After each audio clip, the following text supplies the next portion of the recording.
"I can't breathe," he rings out as protesters lay down on First Avenue during the sharp Cityscapes justice for Mar.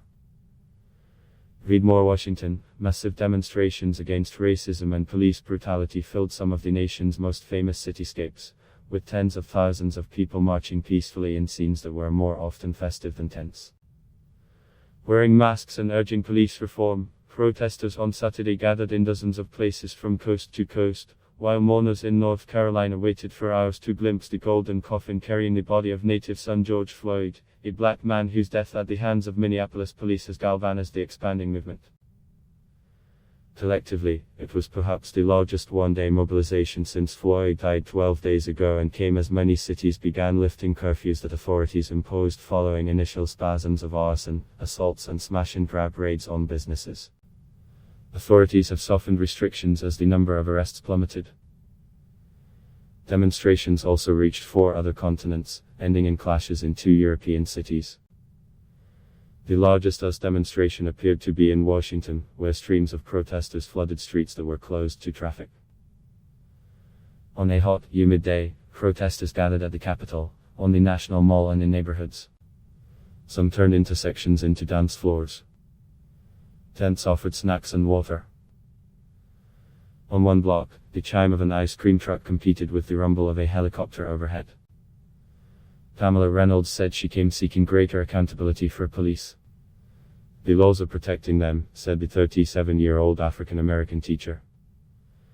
Among the changes she wants is a federal ban on police chokeholds and a requirement for officers to wear body cameras. Many groups headed toward the White House, which was fortified with new fencing and extra security measures. Inside the presidential mansion, their chants and cheers could be heard in waves. President Donald Trump, who has urged authorities to crack down on unrest, had no public events.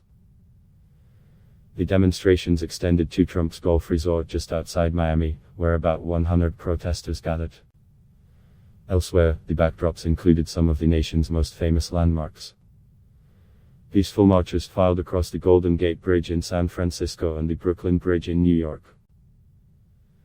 They walked the boulevards of Hollywood and the street in downtown Nashville, Tennessee, famous for country music-themed bars and restaurants.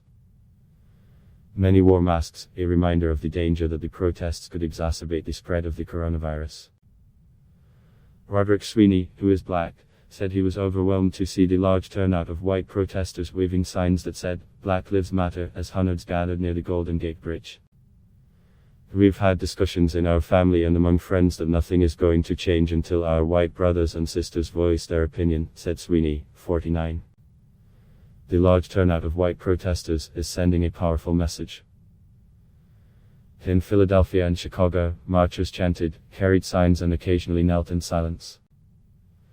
Protesters flooded the streets in a massive showing near the Philadelphia Museum of Art and its famous, rocky, steps, chanting, "No justice, no peace," before setting off for City Hall.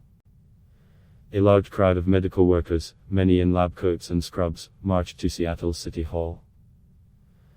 Signs they held read, "Nurses kneel with you, not on you," and "Police violence and racism are a public health emergency." Atop a parking garage in downtown Atlanta, a group of Black College Band alumni serenaded protesters with a tuba-heavy mix of tunes. Standing within earshot, business owner Leah Forquay said it was her first time hitting the streets. "This makes people so uncomfortable, but the only way things are happening is if we make people uncomfortable," said Quay, who is black. In Reeford, North Carolina, a small town near Floyd's birthplace, people lined up outside a Free Will Baptist church, waiting to enter in small groups. At a private memorial service, mourners sang along with a choir. At the front of the chapel was a large photo of Floyd and a portrait of him adorned with an angel's wings and halo. "It could have been me.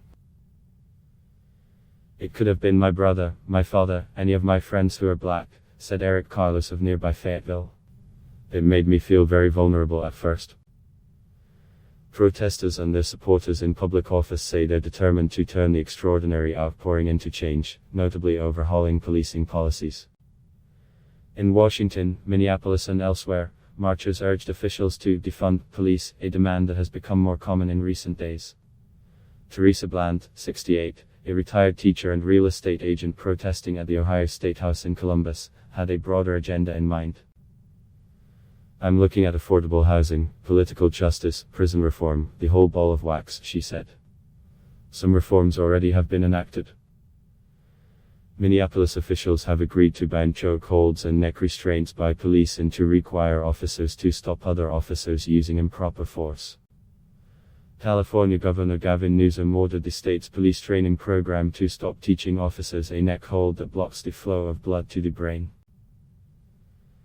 The police chief in Bellevue, a wealthy city near Seattle, largely banned officers from using neck restraints, while police in Reno, Nevada, updated their use of force policy.